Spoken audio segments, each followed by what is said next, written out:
Welcome to this week's edition of Channel 6 Scoreboard. My name is Ashley Fleener, and I'm joined with JD Williams of News 6 and AJ Harper of Channel 6 Sports. Now, the first thing we're going to talk about is obviously Sugar Bear basketball.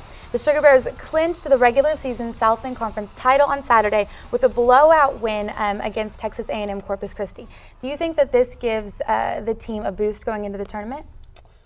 I think it does give them the confidence of knowing they beat a team by, a huge number, and they had a ball doing it. It was at home. They got to cut down the nets and, all that. So in that sense, I guess it kind of gives them a boost.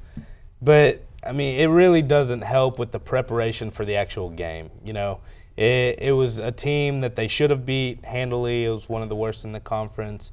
And so it was a fun game, and they enjoyed it, I'm sure, but it's not one that's going to give them that competitive, I guess, fire to send them into the tournament with. It came in. They rolled through the conference, honestly. So maybe this win wasn't, the marquee win. There aren't really many marquee teams in the Southland for them to beat. Kind of like they beat Alabama earlier this year, Indiana. So it's their second season starts now though. They know they're going to the tournament. They have experience with these tournament-type situations, so they're going to go in. I don't think they'll even think about this game going into this next game. They're going to be just concentrated going to the Southland Conference. Hopefully, they're going to win and go to the NCAA tournament. But I don't think this win does much for them. It really wasn't anything that. It really didn't matter. It was really just more of a celebration. The whole game was just a big celebration for the fans, the team, So I think that you did have a very valid point there, though. McNeese State is the only, I guess, really, really talented team in this conference. SFA and Sam Houston State do have a little. They did have a little bit of success, and they have some talent. But McNeese is the only team, that's really in this conference. So in this conference, it's kind of weird to say, this win didn't mean anything because the loss would have meant a lot. So they knew they couldn't come into this game and lose, and they lived up to those expectations, and they won. So they're going to go into this tournament, knowing they're the best team in the Southland Conference, and I think they're getting ready for bigger things. I agree. It was a fun game to watch, though. I did enjoy watching it. But based on how the bracket ended up, which team, which potential matchup do you think would give them the most trouble? I think SFA. They're the 4th seed, so they'd meet them in the second round. Which means, if SFA gets through it, they know they can beat the Bears, and they beat them on the road. The Bears didn't lose at home, but that's they're going on the road to this tournament, so they're not going to be playing, in the Ferris Center again. So I think it's they're going to roll through, I think, but I would watch out for SFA. It's kind of that game, they could be looking forward to the finals. Yeah, SFA is a dangerous team because it is one of the teams that beat the Sugar Bear basketball team earlier in the season. It isn't a road game for the Sugar Bears, and it's not a road game for – well, I guess it's a road game for both, excuse me. It's not a home game for either team. And I think that's the big difference is SFA, they're not going to have their crowd behind them when they played the Sugar Bears and beat them at their arena. I think McNeese State's really the team that you got to worry about. And I know that the potential matchup, both the Sugar Bears and the Cowgirls would have to win 2 games and get to the finals to play each other. But McNeese State is just such a talented team. 2 of their 3 losses this year came against UCA. And they are the team that beat the Sugar Bears in last year's title game. And I think that goes a long way in confidence for the Cowgirls. If they do face UCA, it will be, helpful to know that they've been in this situation. They've beat the Sugar Bears. They played them close in the game here at the Fair Center earlier in the year, going to overtime. So I think that's going to be a great matchup, McNeese State versus UCA, if it does in fact happen. And I think that UCA will be able to overcome SFA. I think that it'll be nerve-wracking. I think it'll be a good game, but I just can't see the Sugar Bears coming short of the title game. Another thing you got to look at, though, is teams know how to beat UCA. It's not easy. You got to shut down Megan Herbert. And if you do that, it kind of throws off the rest of the team, kind of what happened at SFA. I think Herbert went for 3 for 12. So she doesn't have games like that. She's first in the conference in field goal percentage, and so she gets hers. But watch out for a team that maybe might key on Megan Herbert and might actually get her on an off night, and then if the rest of the team doesn't step up, kind of like they did against SFA, I mean, they only scored 45 points. So watch out for that. Maybe they're on an off night, but I think they will win. But there's always that off chance they're not here. They're not here in Conway, so they might be just a little off. I mean, SFA has to get past Lamar. You know, they're very similar teams in record standpoint. You know, it's a 4 seed versus a 5 seed, so SFA still has to play a very, I guess, a decent team in comparison to them. UCA plays a under 500 overall Nicholls State team that, you know, you'd be terribly surprised if they lost that game, if they dropped their first game. But I think SFA already has a challenge ahead of them even before they would meet up against the Sugar Bears. I mean, yeah, I do really think the Bears win, but all the pressure's on them in this tournament.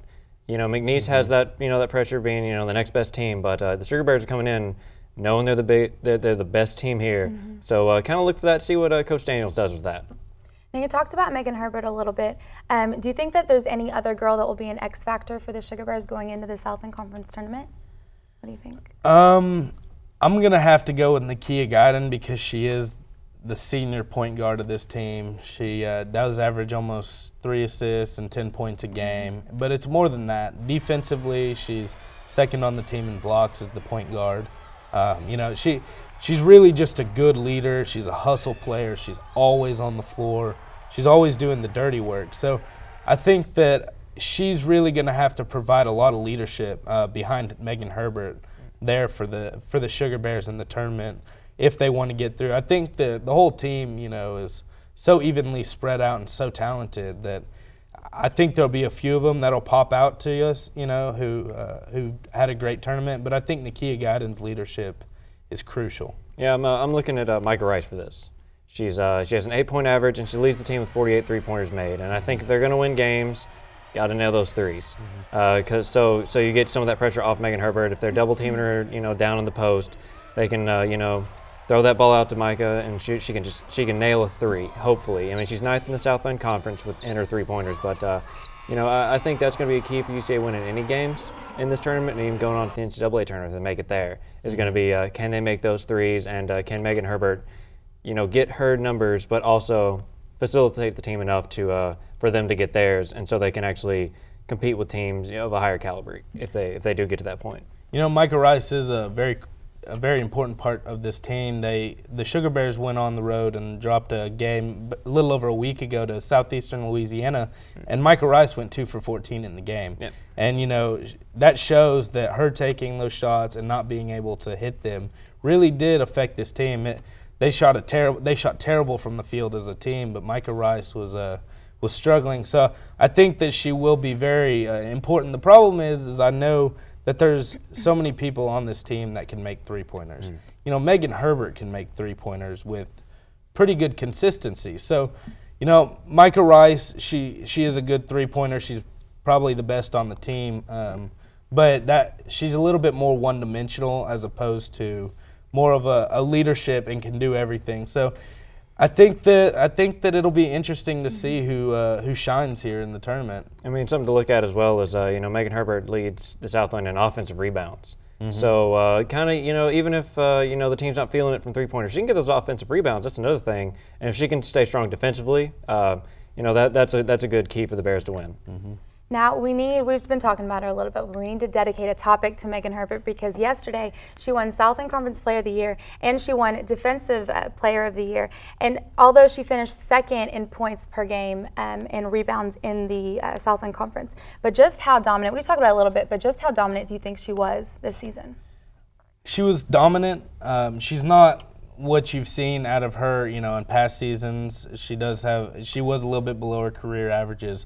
But, I mean, the real thing is that they were double-teaming her, triple-teaming her, you know. They knew exactly what was going to happen. They knew who the centerpiece of this offense revolved around. And she was still able to average, you know, almost 18 points. It was like 17.7 and a little over 11 rebounds a game. And that's amazing to see that, to see one person guarded so tightly and still be able to get hers. And a large part of that was because of those offensive rebounds. Is you can't really guard somebody on an offensive rebound. You can box out, but, you know, if you're good enough at crashing the boards, you can always get those opportunities for putbacks, and that's a big help to a team.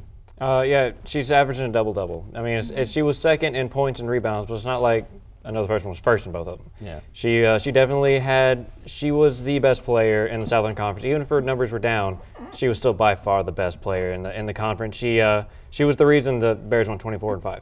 You know, and they beat the big teams. She's the reason they're going into this conference tournament by far the best team. The reason they beat the bigger teams. So she was by far the best, and she was a facilitator. You know, she knew she couldn't win a game alone. She knew she had to pass to her teammates. Her teammates needed to get going. So I think she had one of her best, the best season in the Southern Conference, one of the best in the nation, honestly. So I think it was a great season for her. Maybe not what she wanted, but I know she's the team's better than they've ever been. So the hitting those stats, she knows she can't have the monster stats if they want to win this many games. So yeah, this was a great season for her. Definitely. Now, Coach Matt Daniel won an award yesterday, too. He's named SLC Coach of the Year for the second time in 3 seasons. Now, the last season was 2009-2010, and they had the youngest team in the country at that point. So what do you guys think? Which season do you think is better? I'm going to take the original, the 2009-2010 season. Coach Daniel really, he restructured the whole team. He replaced pretty much everybody on that team and started new with almost exclusively freshmen. That was Megan Herbert's freshman year. She averaged almost 22 points, 14 rebounds a game. Yeah, an absolutely dominating season for a freshman to just come in and really force her will upon everybody else in the league. And to win 21 games with the youngest team in the country, that's very impressive. You know, they had a very good season. They didn't win it all, obviously. They didn't win the tournament, but they had a very good season considering that was a team just built around freshmen who really hadn't any experience at this level of basketball. So I'm going to have to go with the 2009-2010 season. You know, that was a great season for Coach Daniel, but this season they came in with all the expectations. They didn't really have that, they were youngest team in the country coming in 2 years ago, but this season they came in, people in the Southern Conference were watching out for them, and they ended up being better. So he played with those expectations. He's good at managing. Herbert's the best player on the team, but you obviously can see that the rest of the team knows theirs is important. They know they can't win without all five players on that court playing to the top of their game. So that's the coaching.